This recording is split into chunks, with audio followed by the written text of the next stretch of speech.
bir şehre vardı. Şo yurdu açmadan sürün.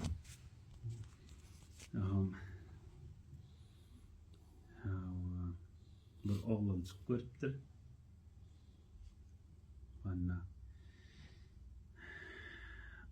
atın üstüne yankışa şöyle altın oklaptı. Al bir de şadan nitir yollar oğlan çıkıp görüpdir da. Atın üstünden bir altın pul okladı hani oğlancığa. Düşünmek yeriniz aydın da sonra Allah. Manalı uzun olar yani. Ya Allah. Ondan hani bile jotis o da layık bana nakştadı. İşte rahat aydı verim. Düşünmek yeriniz ya sonra o gelse. Oğlancığım alıptır iyidine zıngıptır. Ama ne mi iyidine zıngıdın deyiptir yankışa. Onunla ecem vurur men deyiptir. Bunu yerden taptın kimin pulunu aldın deyiptir. Düşündünüz mü? Atam yok deyiptir. Ecem deyiptir. Men vurur deyiptir. Yetimci olalım işte. Bir yerinin pulunu aldın diye. Onunla iyidine zıngıptır. Padişah tuttur. Onunla şah verdi diye ağa deyiptir. Oğlum iyidine zıngıptır. Hiç şah birce pul verecek mi deyip inanmaz deyiptir. Ay uttun oğlan deyiptir. Ay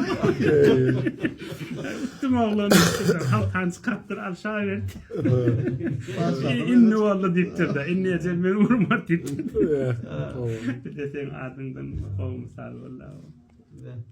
Sonra canım bunu evliyalı nimet misal getiriyor. Benden sonra. Bunu iyiresin misal et yerlerdi. Düşündünüz değil mi? Allah'dan dileğinizde köpten dileğin diye. Öğrene dileyen, iyiliğinin dileyen, Müslümanların dileyen. Şah olup şu cadı, insanam şahı olsa, şu utanıp haltanızın da Allah'dan giyimlikten dileyen diye.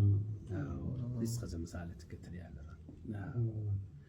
Allah'dan dileyinize, özünüze de, iyiliğinize de, bütün cihan Müslümanları da, iki dünya bilen bile dileyen. Allah canı hiç vakt kapısına varan yok diyemerin deyiptir. Yok diyen yağdayımda da kıyamada vererin. Boş kaytarmarın deyiptir. Allah ve Resulullah canın kapısı hiç yok değilmiyor.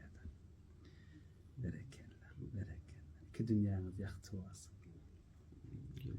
Biz beğendirsin. Allah sizi beğendirsin. Bizim sen görünmede beğen otur.